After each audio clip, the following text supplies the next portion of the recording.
राधे।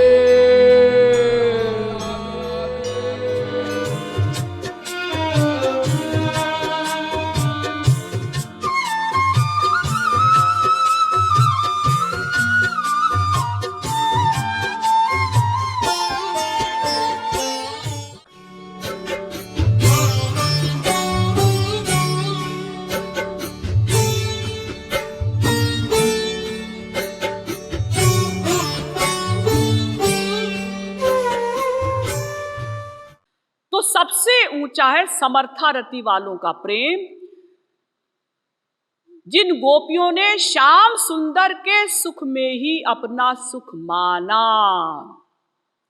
कभी अपने सुख की इच्छा रखी ही नहीं, ऐसी गोपियां प्रेमा भक्ति, स्नेह भक्ति, मान भक्ति, प्रणय भक्ति, राग भक्ति, अनुराग भक्ति, भावावेश भक्ति, महाभाव भक्ति तक पहुंची। तो समर्थारति वालों का लक्ष्य क्या है? चैतन्य महाप्रभु कहते हैं, निजेंद्रिय सुख वांछा नाहे गोपीकार, कृष्ण सुख हेतु कौरे संगम विहार।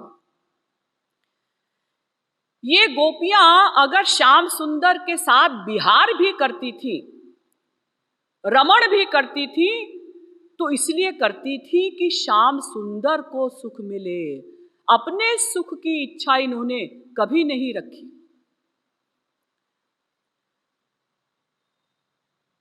निजांगमपि या गोप्यो ममेति समुपासते, ताभ्यः परम न मे पार्थ निगूढ़ प्रेम भाजनम।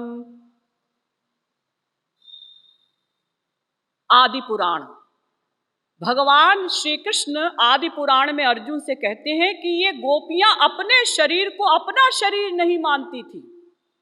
श्याम सुंदर की धरोहर है ये शरीर, ऐसा समझकर अपने शरीर को रखती थी कि न जाने कब हमारे प्राण वल्लभ श्याम सुंदर को इस शरीर की सेवा की आवश्यकता पड़ जाए। ये गोपियां हर सुख छोड़ने को तैयार हैं, लेकिन श्याम सुंदर का सुख छोड़ने को तैयार नहीं। इसीलिए गोपियां कहती हैं कि घर तजो बन तजो नागर नगर तजो, वंशीवट तट तजो काहू पे न लजी हो, देह तजो गेह तजो नेह कहो कैसे तजो, आज राज काज सब साज ऐसे सजी हो, बावरो भयो है लोक बावरी कहत मोको, बावरी कहे पे मैं काहू ना बरजी हो, कहिया और सुनैया तजो बाप और मैया तजो, भैया तजो दैया पे कन्हैया नाही तजी हो। इन समर्थारति वालों का लक्ष्य क्या है, इसको बताते हुए चैतन्य महाप्रभु ने कहा कि आश्लेष्यवा पादरतां पिनष्टुमा मदर्शनान् मर्महतां करोतु वा, यथा तथा वा विदधातु लंपटो मत प्राणनाथस्तु स एव नापरः। चैतन्य महाप्रभु कहते हैं कि हे लंपट श्याम सुंदर, हम तुम्हें चैलेंज करते हैं। तुम हमारे साथ 3 प्रकार का व्यवहार कर सकते हो। हम अनादिकाल से तुम्हारे प्यार के प्यासे हैं, तो चाहो तो हमारा आलिंगन कर लो, और चाहो तो ऐसे बन जाओ जैसे हमें जानते ही ना हो, उदासीन अपरिचित बनकर डरा दो, और चाहे पैरों से ठुकरा दो। लेकिन हे श्री कृष्ण, हमारा चैलेंज है, तुम्हारे किसी भी व्यवहार से हमारा प्यार रुकेगा नहीं, कम नहीं होगा, बल्कि दिन प्रतिदिन बढ़ता ही जाएगा। इसीलिए ये गोपियां वहां पहुंची जहां महालक्ष्मी की अवतार रुक्मिणी जी भी नहीं पहुंच पाई। कस्यानुभावोऽस्य न देव विद्महे तवाङ्घ्रिरेणुस्पर्शाधिकारः यद्वाञ्छया श्रीललनाचरत्तपो विहाय कामान् सुचिरं धृतव्रताः। भागवत के 10वें स्कंध के 16वें अध्याय का 36वां श्लोक। यानी नाग पत्नियां भगवान श्री कृष्ण से कहती हैं कि हे श्री कृष्ण, हमारे पति ने ऐसी कौन सी तपस्या की थी कि आपके चरणों की धूलि चरण रज इसको प्राप्त हुई। आपकी चरण धूलि के लिए तो महालक्ष्मी भी तप करती हैं, फिर भी जल्दी से उनको आपकी चरण धूलि नहीं मिलती। इन गोपियों का श्याम सुंदर के प्रति कितना कोमल भाव था, भागवत के एक श्लोक से आप लोग कुछ कुछ समझ सकते हैं। गोपियां कहती हैं श्री कृष्ण से, यत्ते सुजात चरणाम्बुरुहं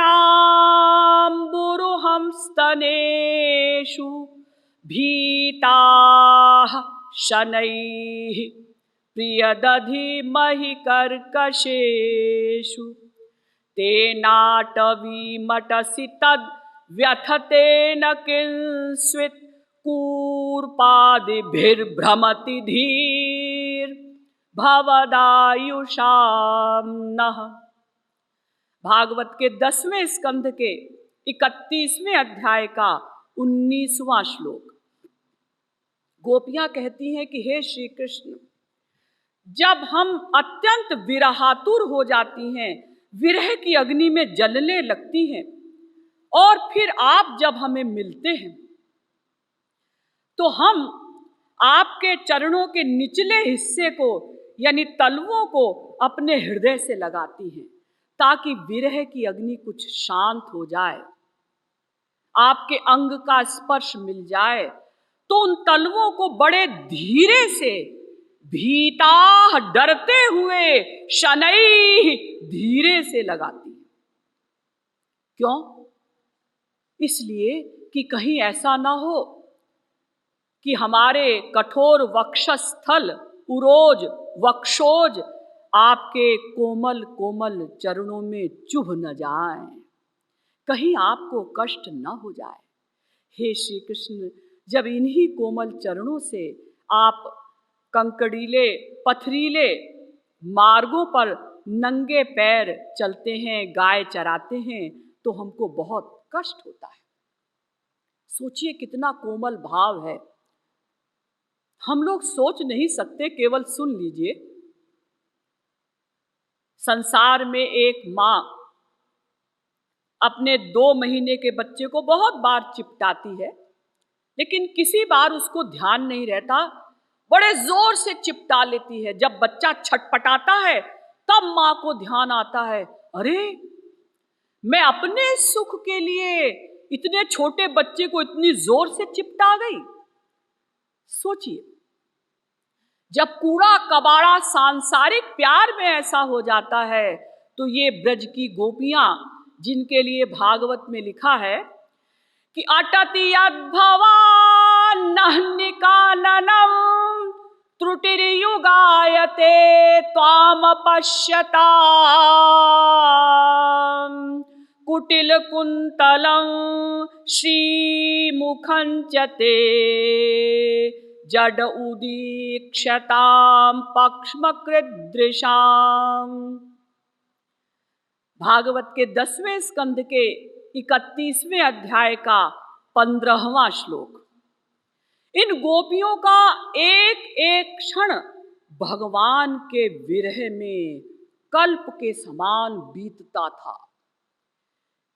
श्याम सुंदर के विरह में एक क्षण में भी ये विरह की अनंत ज्वालाओं में धधकने लगती थी। सोचिए, इनका श्याम सुंदर से कितना प्रेम होगा, उनसे मिलने की कितनी व्याकुलता इनको रहती होगी, लेकिन फिर भी प्यार करते समय भी, गोपियां आलिंगन करते समय भी ये ध्यान रखती हैं कि हमारे श्याम सुंदर को कहीं कष्ट न हो जाए। अगर उनको हमारा आलिंगन करने में सुख मिलता है तो हमारा आलिंगन करें, अगर उन्हें सुख नहीं मिलता तो न करें। और प्यार करते समय भी इतना ध्यान रख रही हैं कि अपने हृदय से जब भगवान के चरणों को लगाती हैं तो धीरे से और डरते हुए लगाती हैं कि कहीं हमारे वक्षस्थल इनके कोमल चरणों में चुभ न जाए। और संसार में चाहे स्वामी दास का प्यार हो, सखा सखा का प्यार हो, माँ बेटे का प्यार हो, स्त्री पति का प्यार हो, दूसरे को इतनी जोर से चिपटा लेते हैं भले ही दूसरा अधमरा हो जाए। अरे भाई, तुमने हमारा इतनी जोर से आलिंगन क्यों किया?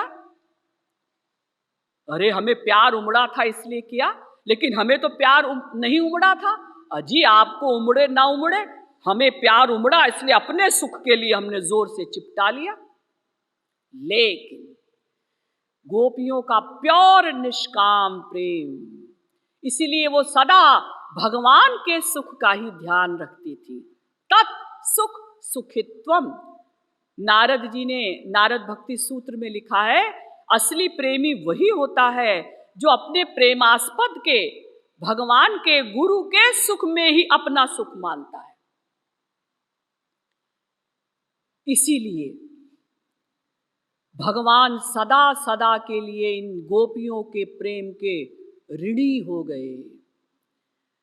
भगवान गोपियों से कहते हैं, न पारये हम निरवध्य संयुजाम स्वसाधु कृत्यं विबुधायुषापि वः यामा भजन दुर्जर गेह श्रृंखला संवृश्च तद्वः प्रतियातु साधुना। भागवत के 10वें स्कंद के 32वें अध्याय का 22वां श्लोक। हे गोपियों, भगवान कहते हैं, हे गोपियों, मैं अगर अनंत काल तक भी अमरत्व प्राप्त कर लूं तो भी मैं तुम्हारे प्रेम के ऋण से उऋण नहीं हो सकता। तुम सौम्य स्वभाव वाली हो, तुम चाहो तो कृपा करके मुझे उऋण कर सकती हो, लेकिन मैं कभी भी अनंत काल तक तुम्हारे प्रेम से उऋण नहीं हो सकता, सदा तुम्हारे प्यार का ऋणी रहूंगा। इसीलिए ये गोपियां वहां पहुंची जहां भगवान की सनातन पत्नी महालक्ष्मी जी भी नहीं पहुंच पाई। नायं श्रियो गौनितांतरते प्रसादः स्वर्योषितां नलिन गंधरुचां कुतोऽन्याः रासोत्सवेस्य भुजदंड गृहीत कंठ लब्धाशिषां य उदयाद ब्रज सुंदरीणाम। भागवत के 10वें स्कंद के 47वें अध्याय का 60वां श्लोक। उद्धव कहते हैं कि रास के समय में भगवान ने इन गोपियों के गले में बाह डाल डालकर जो रस इन गोपियों को प्रदान किया, वो रस भगवान के ही हृदय में सदा विराजमान भगवान की सनातन पत्नी महालक्ष्मी जी को भी नहीं मिला। और कमल किसी सुगंध वाली स्वर्ग की देवियों को भी वो सुख नहीं मिला, तो फिर और किस स्त्री को मिलेगा। महालक्ष्मी जी को महाराष्ट्र में प्रवेश नहीं मिला, अरे वृंदावन तक में प्रवेश नहीं मिला। आज भी महालक्ष्मी जी का मंदिर वृंदावन के बाहर बेलवन में बना हुआ है। ये गोपियां वहां पहुंची क्योंकि महालक्ष्मी जी ने तो समंजसा रति से प्यार किया था ना, अपने सुख का भी ध्यान रखा और श्याम सुंदर के सुख का भी ध्यान रखा, और इन गोपियों ने केवल श्याम सुंदर के सुख का ध्यान रखा, इसीलिए ये अंतिम कक्षा तक पहुंची। भगवान की जितनी भी रानियां थी, रुक्मिणी जी वगैरह 16,108 रानियां, सबके मन में यह शंका होती थी कि हम समस्त रानियां एक से एक रूपवती, कुलवती और गुणवती हैं, फिर ब्रज की राधा नाम की गोपी में क्या विशेष बात है, और इन गोपियों में क्या विशेष बात है कि जब हमारे श्याम सुंदर राधा जी का स्मरण करते हैं तो हम समस्त रानियों के गुणों को अकस्मात विस्मृत कर देते हैं, भूल जाते हैं। यही शंका नारद जी को भी थी कि जब भी श्री कृष्ण के पास आओ ये हर समय राधा जी की ही चर्चा करते हैं या फिर ब्रज की गोपियों की चर्चा करते हैं, तो ऐसी उनमें क्या विशेष बात है। तो एक बार नारद जी द्वारिका में श्याम सुंदर का दर्शन करने आए हुए थे। भगवान ने सोचा ये समय अच्छा है बताने के लिए, लीलाधारी तो हैं ही, उनको लीला करने में कुछ देर तो लगती नहीं। अचानक लेट गए और बोले कि मेरे सर में बहुत तेज दर्द हो रहा है, मेरा सर फटा जा रहा है। अब रानियों ने अनेक उपचार किए, किसी भी प्रकार से वो दर्द कम नहीं हुआ, और भगवान इतना छटपटाने लगे मानो प्राण निकलने वाले हैं। नारद जी समझ गए कि कुछ गड़बड़ है, ये लीलाधारी की कोई लीला है। नारद जी ने कहा, महाराज आपने जो अचानक बीमारी मोल ले ली है, इसका इलाज क्या है।